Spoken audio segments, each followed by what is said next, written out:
আসসালামু আলাইকুম। নয়া দিগন্তের টপ নিউজে আপনাদের স্বাগত জানাচ্ছি আমি শাহানা জাহান।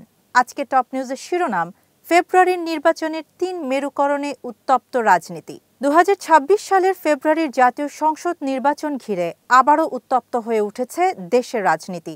জুলাই সনদের বাস্তবায়ন, অন্তর্বর্তী সরকারের ভূমিকা এবং নির্বাচন কমিশনের প্রস্তুতি, এই ৩ ইস্যু এখন রাজনৈতিক আলোচনার কেন্দ্রে।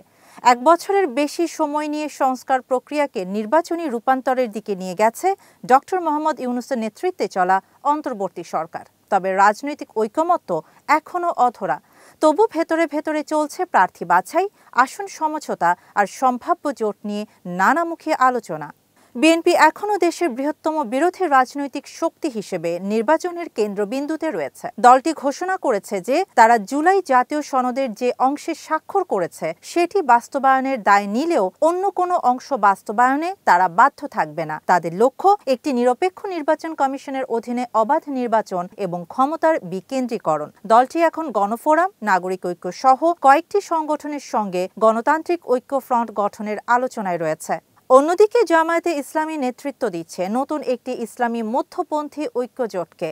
৮টি দল নিয়ে তারা গঠন করছে নতুন রাজনৈতিক প্ল্যাটফর্ম, যার দুটি মূল দাবি: নির্বাচনের আগে গণভোটের মাধ্যমে জুলাই সনদের আইনি বাস্তবায়ন এবং স্বচ্ছ ও সমতল নির্বাচনী পরিবেশ নিশ্চিত করা।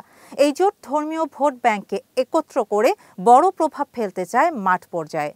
নিজেদের তৃতীয় বিকল্প শক্তি হিসেবে তুলে ধরছে জাতীয় নাগরিক পার্টি এনসিপি। তারা আমার বাংলাদেশ পার্টি ও গণ অধিকার পরিষদকে নিয়ে নাগরিক ভিত্তিক জোট গঠনের চেষ্টা করছে। তাদের মূল অঙ্গীকার, রাষ্ট্র পুনর্গঠনে নাগরিক অংশগ্রহণ, দুর্নীতি দমন, প্রশাসনের স্বচ্ছতা। বিশ্লেষকদের মতে এনসিপি এখনও রাজনৈতিকভাবে দুর্বল, তবে তরুণদের আকৃষ্ট করার চেষ্টা করছে তারা।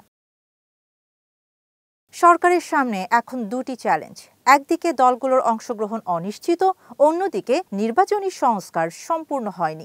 ইসির রোডম্যাপ অনুযায়ী ফেব্রুয়ারির দ্বিতীয় সপ্তাহে ভোটের প্রস্তাব, তবে তারিখ এখনও চূড়ান্ত নয়। ৩০০ আসনের কেন্দ্র চিহ্নিতকরণ প্রায় শেষ, কিন্তু ইভিএম ব্যবহার ও বিদেশি পর্যবেক্ষক পাঠানো নিয়ে সিদ্ধান্ত বাকি আছে। রাজধানী ও বিভাগীয় শহর জুড়ে এখন পোস্টার, মিছিল আর গণসংযোগের ঢেউ। বিএনপি ও জামায়াত উভয় শিবিরই প্রার্থীদের নিয়ে মাঠে সক্রিয়। রাজনৈতিক বিশ্লেষকদের মতে বাংলাদেশ এখন এক নতুন দ্বন্দ্বে। এক পক্ষে সংস্কারবাদী শক্তি, অন্য পক্ষে পুরনো ক্ষমতা কাঠামোর বলয়।